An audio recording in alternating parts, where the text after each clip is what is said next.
Haroldo, que es el miembro del área que pertenece a Métodos y Sistemas, pues está cumpliendo sus labores de secretario académico de la división. Aquí estamos yo y la doctora Claudia.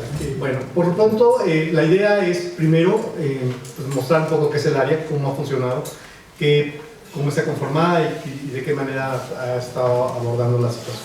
En el 2003, el doctor Julio Rubio Oca, que había sido rector general de la UAM, es nombrado secretario de Educación Superior y crea el sistema de cuerpos académicos, basado fundamentalmente en las áreas de investigación de la UAM Xochimilco. Establece los cuerpos académicos como una forma de impulsar la investigación en todas las universidades del país. Y nosotros ahí vimos una oportunidad de generar un cuerpo académico distinto a las áreas que tenía la UAM. Me refiero a nosotros en términos de los que hasta ese entonces habíamos estado operando el área de reutilización o el área de concentración en reutilización de zonas con valor patrimonial, que éramos un grupo de profesores que ya llevábamos un buen rato trabajando en ello. El perfil que teníamos era de que prácticamente todos éramos egresados de la UAM, todos habíamos cursado el área de reutilización en el programa tradicional de la UAM, todos teníamos la maestría en restauración del patrimonio. En distintas escuelas lo habíamos estudiado, pero todos teníamos este perfil, a excepción de Inés, que era una profesora que no se formó en la UAM como arquitecta, pero que sí también tenía la maestría en restauración del patrimonio. Y el otro excepción era un poco Luis Fernando Guerrero, que aunque él sí había sido formado en la UAM, había sido formado en la UAM Azcapotzalco y no en la UAM Xochimilco. Y de alguna manera, además, todos compartíamos, no solo impartíamos el área de concentración, sino que también lo hacíamos bajo un mismo sistema, que era el sistema que habíamos aprendido con Tania Larrabia. O sea, una parte muy importante de la concepción teórica del grupo es la teoría de la construcción de la forma histórica, que es producto de Tania Larrabia. Entonces, con esta idea formamos el cuerpo académico, que además pues, es interdepartamental, porque todos estábamos en distintos departamentos y casualmente cubríamos los 4 departamentos de la división. Fue hasta el 2012 que el Consejo Académico de Xochimilco aprueba la creación del área interdepartamental en investigación. Con eso quiero ser enfático en la idea de que el área interdepartamental o el ser interdepartamental es una condición, de ninguna manera es parte de nuestro nombre. Nosotros nos llamamos simplemente conservación y reutilización del patrimonio edificado. En la actualidad, el área está conformada por estas personas: Haroldo, yo, Luis Fernando Guerrero, Leonardo Meraz, Lucrecia Rubio, Jorge Alberto Pacheco, José Miguel Rivera, Francisco Javier Soria y Claudia González, ¿no? Somos los que estamos, en la actualidad, integramos el área de reutilización del patrimonio edificado. La conexión interesante es que nosotros hemos trabajado siempre en torno a un programa académico o a programas académicos. O sea, no es un departamento que formó y que luego se ha distribuido en programas académicos, sino ha sido totalmente a la inversa. Hemos surgido del área de concentración de la licenciatura en arquitectura con un objeto de estudio muy determinado, que es nuestro objeto, el patrimonio edificado y sus procesos de valoración, conservación y reutilización. Ese es nuestro tema, porque eso es lo que se imparte en el área de concentración. Eso es lo que nos interesa. Nos interesa la parte urbana, o sea, las zonas con valor patrimonial. Nos interesa la reutilización de edificios que ya preexistentes, y nos interesa mucho también la integración de arquitecturas nuevas en zonas patrimoniales. O sea, no es que nada más nos dediquemos a la reutilización, nos dedicamos al urbanismo en las zonas patrimoniales, pero también una parte importante la dedicamos a integrar edificios nuevos en zonas que igualmente tienen esta característica de patrimonio. La otra situación importante es que abarcamos todas las áreas. Algunos impartimos teoría, otros imparten metodología, otros imparten construcción o tecnología, y todos nos abocamos también al proyecto arquitectónico. O sea, no es que nada más nos dediquemos con exclusividad a eso, sino que todos además nos abocamos a impartir el proyecto arquitectónico. De ahí se generaron nuestras líneas de investigación, que es la generación de fundamentos teóricos para la valoración, conservación y reutilización del patrimonio edificado, la evaluación y aplicación de métodos y técnicas de intervención en el patrimonio edificado, documentación y análisis del patrimonio urbano arquitectónico. Esto es muy importante porque hay mucho que especificar en unos planos de patrimonio. Desde los materiales en que fueron hechos, la época en que fueron hechos, daños y deterioros que tienen, las etapas constructivas en que se fueron agregando, en fin, hay todo un elemento, una condición que no está hasta ahora claramente establecida para documentar y llevar estos planos. Además de la interpretación de planos viejos o de planos antiguos, la interpretación de mapas antiguos, etc. O sea, es un trabajo muy intenso el que hay en esta línea. Análisis crítico de proyectos de reutilización del patrimonio edificado. Esto es, ¿qué se está haciendo o cómo se han abordado los problemas de la conservación y la reutilización en la actualidad como un antecedente de lo que se hace, ya tanto en términos de lo que es bueno como de lo que es malo. La integración de arquitectura en contextos patrimoniales, esto es algo que nos interesa, como dije, mucho, es una parte importante del proceso. Y una línea muy importante que es la conservación y reutilización de arquitectura de tierra. En México hay aproximadamente 12 escuelas de restauración en distintas sedes de la República. Ninguna de ellas considera a la arquitectura en tierra como arquitectura patrimonial y digna de trabajarse como restauración o de conservación. Pero resulta que más o menos el 80% de la arquitectura tradicional que todavía se conserva está hecha en tierra, ¿no? Entonces ahí hay un problema serio de cómo trabajar la arquitectura que se ha hecho en tierra y los procesos de constructivos y de conservación y restauración de la tierra. Entonces es una línea que consideramos como muy importante. En ese sentido también hemos trabajado la arquitectura contemporánea, que las escuelas de restauración no consideran en sus programas porque no es en estricto un trabajo de restauración, sino un trabajo de reparación. Sin embargo, ya estamos en el siglo XXI y toda la arquitectura del siglo XX pues, está prácticamente olvidada, a no ser aquella que pertenece a las 2 primeras décadas del siglo XX. ¿Sí? Entonces, eso también es un tema importante que para nosotros tenemos. Y a pesar de que ya habíamos incluido en el programa de la maestría la gestión, porque consideramos que es fundamental, ya que todos éramos restauradores o somos restauradores, que un problema importantísimo es la gestión, ninguno teníamos formación en gestión. Afortunadamente llegó Claudia, que ella sí había estado trabajando los problemas de gestión en la división de sociales, pero bueno, ella ya era una voz en el desierto, nadie le llevaba el apunte porque pues no entendía ni siquiera qué quería decir o por qué era para ella importante trabajar el patrimonio en las áreas de economía y de administración en sociales. Cuando nosotros aparecimos como área, ella se enteró que existíamos y llegó con nosotros y bueno, fue súper bienvenida porque ya empezamos a tener a alguien que realmente hablara de lo que nosotros sabíamos que nos faltaba y que no estábamos formados para ello, ¿no? Entonces, está en moradito porque oficialmente es una línea que todavía no hemos metido. O sea, no la habíamos metido a pesar de que sabíamos porque no teníamos a nadie que la cubriera. Pero cuando llegó ella y después llegó Lucrecia, que hizo también la maestría de gestión en Alicante, pues ya dijimos, ya podemos abrir la línea, pero todavía oficialmente no está. Protocolos, ¿cuáles son esos protocolos de investigación? En la primera verán las líneas de investigación, las que se cubren cada uno de los protocolos. En el segundo tenemos los nombres, que es el primero es conservación y reutilización del patrimonio militar arquitectónico, puesta en valor de estructuras histórico-militares. Esta es una línea, este es un trabajo que está realizando Leonardo Meraz junto con Lucrecia Constanza Ibarra en la idea de trabajar fortificaciones que están en México, pero es un trabajo mucho más amplio porque tiene que ver con otros proyectos que están vinculados en el Caribe, sobre todo, y algunos que tienen que ver aún con España. O sea, están trabajando con distintas, en conjunto con otras universidades de la región Caribe y aún de España, que tienen que ver con las fortificaciones que se construyeron en estas zonas. El problema fundamental está sobre la reutilización. Muchas de ellas están restauradas, pero no sirven para nada, o sea, más que para museos de sí mismas y ni siquiera con mucha información.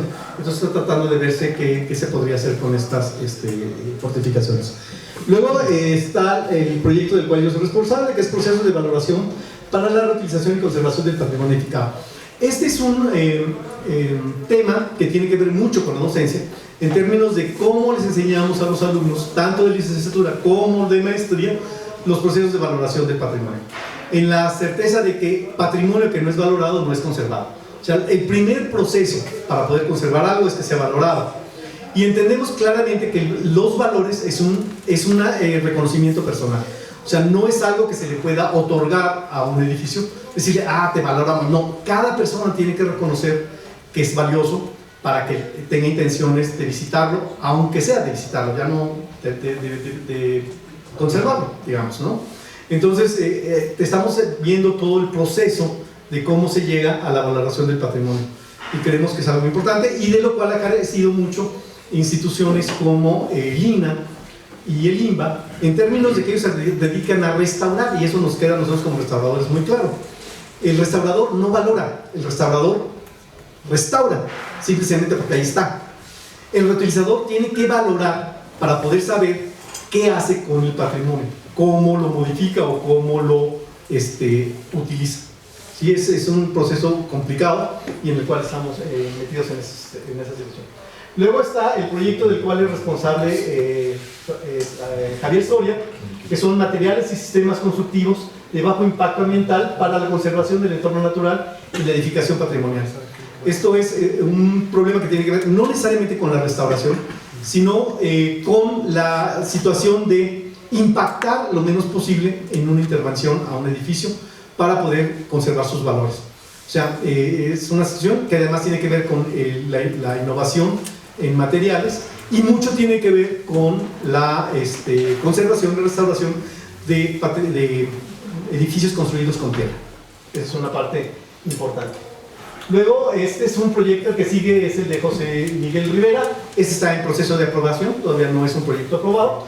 Sin embargo, sí es interesante en términos de que tiene un vínculo con la maestría de Azcapotzalco, relativa a la conservación también del patrimonio. O sea, ahí estamos también queriendo establecer una situación importante de vinculación con Azcapotzalco. Tenemos origen y evolución de la ciudad de Cuernavaca, rescate de un paisaje patrimonial, este sí es de Lucrecia. Y por último tenemos elementos para la creación de un sistema regional de patrimonio, factores determinantes del Sistema Nacional de Patrimonio Histórico en México, de Claudia, y que ella, a pesar de que lo dio a autorizar o de alta en el Departamento de Economía en Ixtapalapa, ahí sí pudimos entrar ya tanto Lucrecia como yo como colaboradores. Todos los temas tienen que ver de una manera importante no solo con un proceso de investigación, sino también con los temas que impartimos tanto en la licenciatura como en la maestría. En la maestría se vuelve una situación muy importante, y no solo en la maestría en la utilización del patrimonio edificado, sino también la maestría en CIAT, porque pues somos los mismos que la mayoría de las veces nos hacemos cargo de la línea de patrimonio de la maestría en CIAT. Anualmente hacemos una reunión que es en enero. Este año no la vamos a tener, va a ser en marzo seguramente, en la cual pues trabajamos fundamentalmente estas situaciones de manera colegiada. La investigación en términos de iniciativas, bueno, ya cuando hemos concluido alguna investigación, bueno, ¿cuáles serían los temas que tendríamos que empezar a desarrollar? Lo discutimos entre todos, quiénes participarían como integrantes, de qué manera, cómo apoyaríamos las investigaciones para tratar de darle este sentido colectivo. Avances en los protocolos que están desarrollándose, y conclusiones también. De manera colegiada presentamos la investigación y vemos si ya está por concluirse o concluida, y damos la situación de cómo hacer el proceso para que efectivamente quede concluida como tal. Discutimos los proyectos editoriales y de difusión. O sea, qué avance tenemos, qué proyectos hay, cómo los podríamos desarrollar, etcétera, o si ya es un trabajo que hemos avanzado en términos de cómo van los capítulos, cómo van los artículos, cómo van las ilustraciones, en términos de cómo las promovemos, lo hacemos también en esa misma reunión. O los otros proyectos de difusión que pudiéramos tener en términos de exposiciones, etcétera, que en algunas ocasiones hemos llevado a otras instituciones. Actividades académicas, eso es muy importante porque procuramos tener un foro casi cada año, aunque no lo hemos logrado seguido, pero procuramos tener un foro que casi siempre es alrededor de septiembre, octubre de ese año, y bueno, ahí nos damos a la tarea de cuál sería la temática, quién sería, a quiénes invitaríamos, cómo los contactamos, etcétera, etcétera. Pero damos la condición de este foro que generalmente hacemos y en el cual casi siempre, no, más bien siempre, involucramos a los alumnos de maestría y colateralmente a los alumnos de licenciatura. En los últimos foros hemos tenido ya la participación de los alumnos de Claudia de Iztapalapa, ¿no? Es como una parte importante del trabajo que desarrollamos en estos foros. Una parte muy importante son los convenios. También discutimos qué convenios tenemos que tener o cómo los podríamos tener, cuáles vamos desarrollando y qué vamos logrando. Convenios importantes, por ejemplo, tenemos con el ENCRIM, la Escuela de Restauración de Lina, donde tenemos una colaboración bastante estrecha. Algunas veces los alumnos de maestría van a tomar directamente clases al ENCRIM, sobre todo en lo que tiene que ver con materiales y procedimientos constructivos antiguos. En vez de que el profesor vaya a la UAM, nosotros llevamos a nuestros alumnos al ENCRIM, porque siempre los laboratorios y las muestras que ellos tienen son mucho mejores que las que tenemos nosotros. También participamos mucho en los exámenes de grado del ENCRIM. Los profesores del ENCRIM participan bastante en los exámenes de grado de nosotros, de tal manera que tenemos una relación bastante estrecha con el ENCRIM. Tenemos una relación importante también con la Universidad de Yucatán, que también tiene una maestría en restauración, con la Universidad de Guadalajara, y internacionalmente tenemos un vínculo importante con la Universidad de Alicante, con la Universidad de Valladolid, con la Universidad de Madrid, y acabamos de firmar un convenio importante con la Universidad de Málaga. Estamos en trabajo con un convenio con inmobiliarias que tienen que ver con la restauración, porque necesitamos afianzar las prácticas profesionales. O sea, nuestra maestría es profesionalizante, de tal manera que sí necesitamos la práctica profesional como un requisito para continuar en el PNPC, y estamos trabajando ahorita ese vínculo con diversas empresas para que nuestros alumnos sean aceptados y tengan sus prácticas profesionales con ellos. Ese es un convenio que todavía está trabajándose de manera importante. Por el otro lado, tenemos servicios y proyectos patrocinados.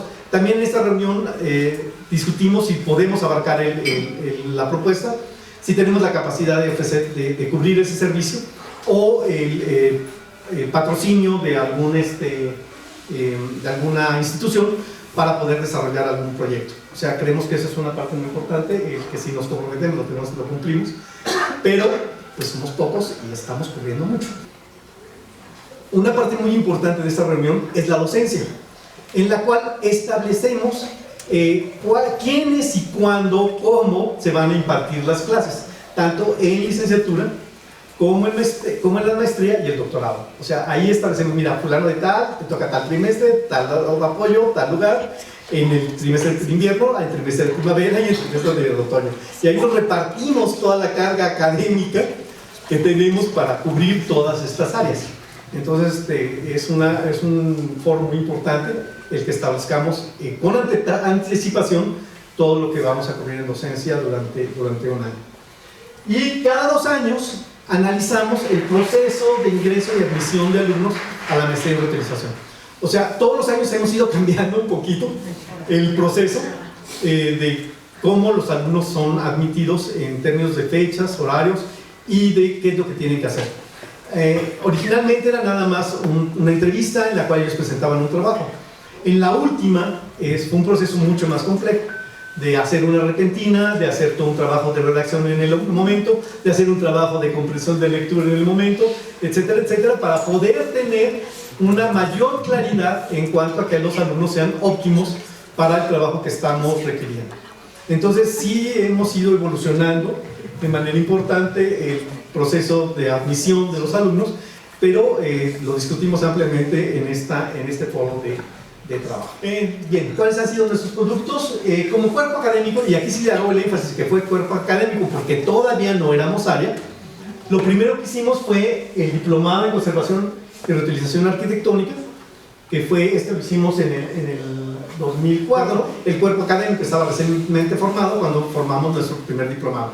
Y lo lanzamos precisamente con la idea de medir nuestra capacidad para después podernos lanzar a la idea de tener una maestría, que finalmente fue aprobada en el 2008, empezamos a operar en el 2009, pero el documento obviamente lo metimos a consejos desde el 2006. Se tardó 2 años en que fuera aprobado por el colegio y 6 meses más para que pudiera ser operado a partir del 2009. Pero, insisto, este fue producto del cuerpo académico, todavía no éramos área. Estos son parte de los coloquios que les digo que hemos estado haciendo. El primero importante fue en el 2007 que hicimos con la agrupación de Restauradores Sin Fronteras. Fue un coloquio bastante interesante, vino gente de España y de muchos lugares de Iberoamérica, y trabajamos el tema. Ya después, en el 2010 fue nuestro primer foro ya como maestría. Ya teníamos la maestría operando, empezó a operar en el 2009 y lanzamos nuestro primer foro que tenía que ver con la reutilización del patrimonio industrial. En ese momento estábamos trabajando exclusivamente espacios industriales que habían sido abandonados. En todos hemos procurado siempre que vengan personas de fuera del país para que nos den una visión de lo que está sucediendo en estos otros lugares. Luego tuvimos todos estos. Importancia tiene el del 2015, en el cual convocamos aquí, en la Casa Galván, a todas las escuelas de restauración o que tenían que ver con la conservación en México, para tratar de hacer un primer acercamiento y un primer análisis de pues, qué hacemos, cómo lo hacemos, por qué lo hacemos, en qué nivel estábamos, qué problemas tenemos, y fue un foro bastante enriquecedor. Desafortunadamente ya no lo siguió Puebla, que se había comprometido en hacerlo. Lo vamos a retomar porque creemos que sí es algo muy importante y lo vamos a retomar con alumnos. ¿Sí? Luego tuvimos el foro en tierra y los 2 últimos que son estos de acá. El último fue legislación porque había una motivación del Senado de promover una ley que ya después no sucedió. Un poquito de lo que se ha escrito y que se ha publicado, faltan algunas cosas más, pero esto es algo de lo que hemos hecho. Hay algunos libros que están ya autorizados, pero todavía no han salido a luz. Trabajos que hemos hecho con algunas asociaciones. Este fue con el municipio de Pachuca. Hicimos un trabajo muy específico sobre ciertos edificios y espacios urbanos que querían restaurar. Hicimos los proyectos. Uno de ellos es Casa Carabioto en la Plaza Doria. Hicimos el levantamiento, hicimos la propuesta de cómo quedaría. En cuanto al diagnóstico y esto, bueno, creo que ya he participado, pero posiblemente mañana sí pueda participar un poquito.